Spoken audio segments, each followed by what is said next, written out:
Hola, hoy queremos comentar algunos hechos de las últimas semanas y de los últimos días que son señales de alerta de lo que podría ser el arranque del gobierno de Pedro Castillo.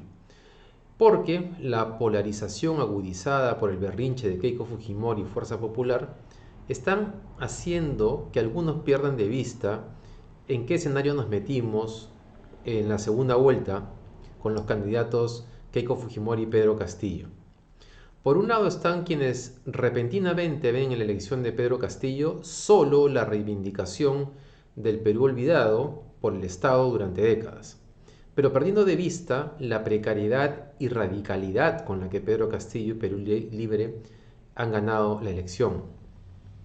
Por el otro lado están los votantes de Keiko Fujimori, que no entienden a una parte del voto de Pedro Castillo, que votó básicamente por evitar que Keiko Fujimori pueda ganar la presidencia, y que acusan a quienes no optaron por esa elección de ser los responsables de lo que se avecina. Comencemos por los primeros, por el votante de Pedro Castillo.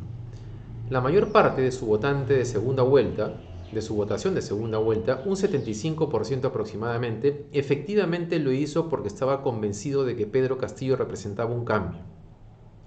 Pero un 25%, que fue determinante para la elección, lo hizo por evitar que el fujimorismo vuelva al poder. Y es a ese 25% al que hay que recordarle que Castillo y Perú Libre también representan un riesgo para el país y que eso no podemos perderlo de vista.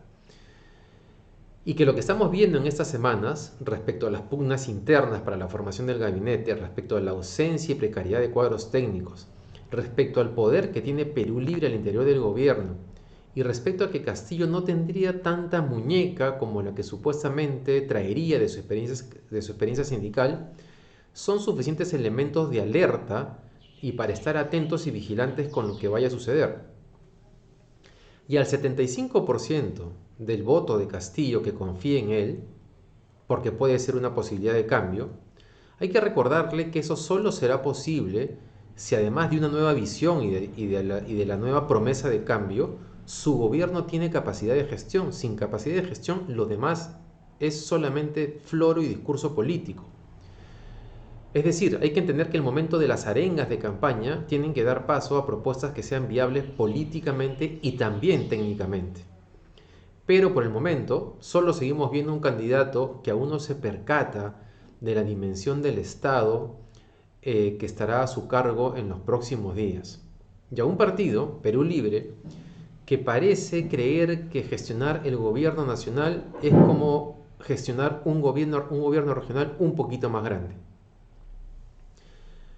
Pero también hay un pedido para los votantes de Keiko Fujimori.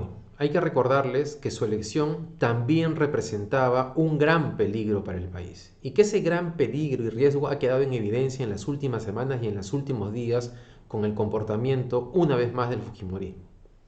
Hay que recordarle que tal vez la única diferencia en términos de riesgo entre Pedro Castillo y Perú Libre versus Keiko Fujimori y Fuerza Popular era cuál de ellos era el más controlable.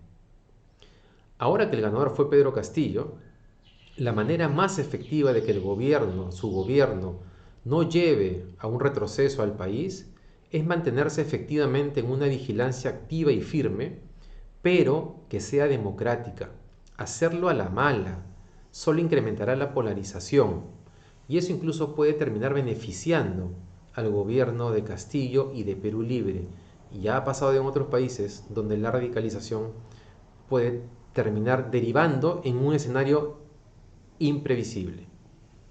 Es por eso que necesitamos frialdad y también inteligencia emocional, que le falta a muchos votantes de Keiko Fujimori y de Perú Libre.